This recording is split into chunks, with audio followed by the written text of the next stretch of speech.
में रेटिनोब्लास्टोमा 2 तरीके का होता है, एक हेरिटेबल और नॉन हेरिटेबल। तो जो हेरिटेबल रेटिनोब्लास्टोमा होता है, जो 40% केसेस को कंप्राइज़ करता है, उसमें एक पॉज़िटिव फैमिली हिस्ट्री होती है, जिनमें जर्म लाइन म्यूटेशंस होते हैं, तो वो म्यूटेशंस हर सेल ऑफ द बॉडी में मिलेंगे। तो जब सपोज़ कोई पेरेंट अफेक्टेड है, तो उनको भी रेटिनोब्लास्टोमा होता है इन 10% केसेस में, तो वो बच्चे को ट्रांसफ़र मतलब उसकी जो इनहेरिटेंस होती है वो एक ऑटोसोमल डोमिनेंट फॉर्म की होती है। मतलब हर प्रेगनेंसी में एक 50% चांस होता है कि बच्चे को वो म्यूटेशन इनहेरिट करे। और इसका एक इम्पॉर्टेंट चीज़ है, ये जो कैंसर है, it is caused by mutation in a gene जो एक ट्यूमर सप्रेसर जीन है, जिसकी जैसे वो 2 हर हम जो इनहेरिट करते हैं अपने पेरेंट्स से 2 जीन्स इनहेरिट करते हैं, एक फादर से, एक मदर से। सो रेटिनोब्लास्टोमा जीन एक गार्डियन है, हमारे डीएनए को सुरक्षित रखती है, स्वस्थ रखती है, सेल डिवीजन को रेगुलेट करती है। So they are like brakes of a car. 2 brakes हों, अगर दोनों ब्रेक्स फेल हो जाएँ, तो ये कैंसर होता है। तो ये देखा गया है, जो हेरिटेबल रेटिनोब्लास्टोमा होता है, जो 40% केसेस के में होता है, उनमें देखा गया है 10% परसेंटेज केसेस में फादर पेरेंट्स को होता है। ठीक है? जो अदर 90% केसेस होते हैं, उनमें स्पॉन्टेनियस म्यूटेशंस होती हैं, जो उनके जर्म सेल्स में मिलती हैं, चाहे तो वो स्पर्म में, शुक्राणु में, चाहे वो ओवा में।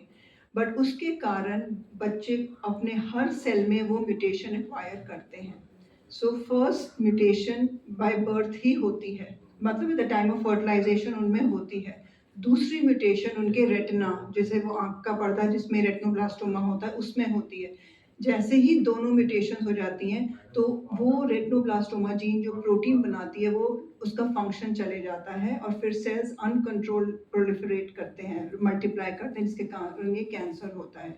तो ये तो हो गया हेरिटेबल रेटिनोब्लास्टोमा, मतलब the child has acquired mutation at the time of fertilization. दूसरा होता है जो ज़्यादा कॉमन है, स्पोरैडिक। स्पोरैडिक में ये होता है the time of mutation is important, ये आफ्टर फर्टिलाइजेशन रेटिना के किसी सेल में होगा और दोनों म्यूटेशंस उसी सेल में होंगी।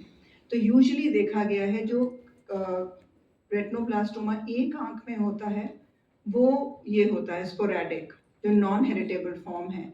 और जो रेटिनोब्लास्टोमा दोनों आँखों में है, जो अर्लियर ऑनसेट है और जिसके मल्टीपल ट्यूमर्स आँख में डेवलप होते हैं, ये बायलैटरल है और ये हेरिटेबल होता है।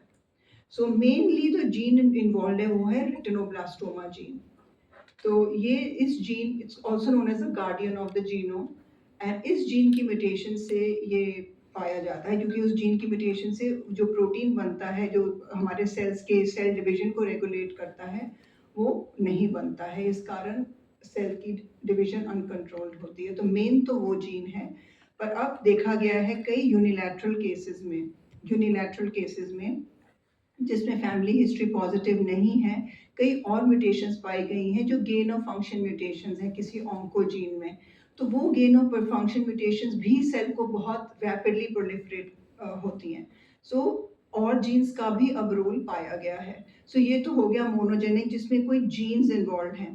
परंतु अगर हमारे पास बच्चा आए तो उसमें ट्यूमर भी है, परंतु कई फेशियल फीचर्स भी डिफरेंट लग रहे हैं, प्लस डेवलपमेंटल डिले है। तो फिर हम सोचते हैं कि कोई क्रोमोसोमल डिलीशन है, जिसमें large chunks of DNA deleted होते हैं या ट्रांसलोकेशन होते हैं। उससे क्या होता है कि कई जीन्स डिलीटेड होती हैं, जिस कारण नॉट ओनली चाहिए आँख का कैंसर है, परंतु और भी फीचर्स हैं जो इन्वॉल्व होते हैं। तो वो केसेस सिंड्रोमिक केसेस कहलाते हैं, जिनमें क्रोमोसोमल लार्ज डिलीशंस होती हैं। सो ये इम्पॉर्टेंट है कि हमें पता हो कि हेरिटेबल है या नॉन हेरिटेबल है। हेरिटेबल है तो हमें गाइड करना होता है, काउंसल करना होता है कि क्योंकि पक्का पता है कि ट्यूमर्स होंगे, सेकंड हिट होगा, तो इसलिए ज़्यादा फ्रीक्वेंटली उसको डॉक्टर्स स्क्रीनिंग करते हैं।